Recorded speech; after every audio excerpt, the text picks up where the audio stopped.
আসসালামু আলাইকুম। আজকে যারা স্পোকেনের সমস্যা অর্থাৎ ইংরেজিতে কথা বলতে পারে না, আজকে তাদের জন্য একটা ভার্ব এবং সাবজেক্ট যুক্ত করে একটা সেন্টেন্স মেকিংয়ের ক্লাস নিয়ে এসেছি। তো চলো শুরু করছি আজকের আমাদের সেন্টেন্স মেকিংয়ের ক্লাসটি।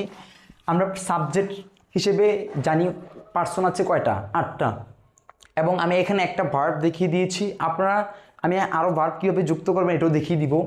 সাবজেক্ট হচ্ছে I, we, you, he, she, they, ইট।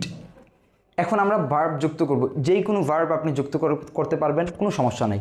আমি এখানে ডো দিয়েছি। যদি আমরা পড়ি আই ডো, আমি করি, উই ডো, আমরা করি, ইউ ডো, তুমি করো, ইউ ডো, তোমরা করো, হি ডাস।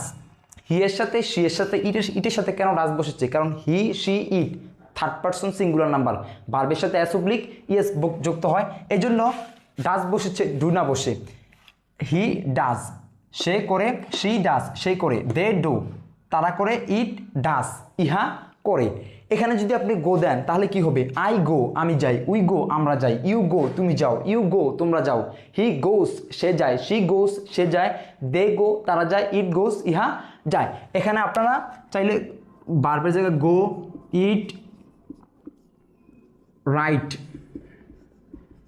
এটা অর্থ হচ্ছে যাওয়া, এটা অর্থ হচ্ছে খাওয়া, আর এটা অর্থ হচ্ছে লেখা। এটার অর্থ হচ্ছে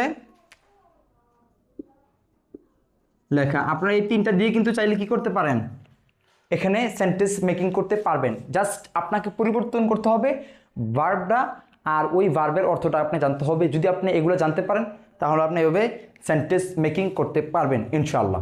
আসসালামু আলাইকুম।